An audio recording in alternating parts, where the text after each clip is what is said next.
नमस्कार मंडळी, स्वागत आहे तुमचं what I eat in a day या व्लॉगमध्ये. तर माझं नाव दीक्षा, मी आता अमेरिकेत राहते सध्या.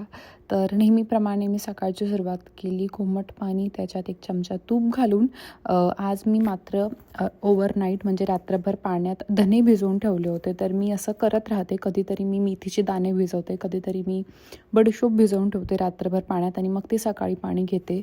म्हणजे चांगलं असतं हे पाणी घेतलेलं असं मला वाटतं आणि माझे घरचे म्हणजे माझे पप्पा मम्मी घेतात म्हणून मला पण सवय आहे. त्याच्यानंतर मी खाल्ले ड्रायफ्रूट्स ॲज युजल.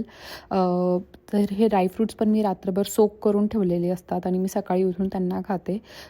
युजली माझे ड्रायफ्रूट्स चेंज होत राहतात, बट मी नेहमीच ट्राय करते की मी बदाम खाईलच.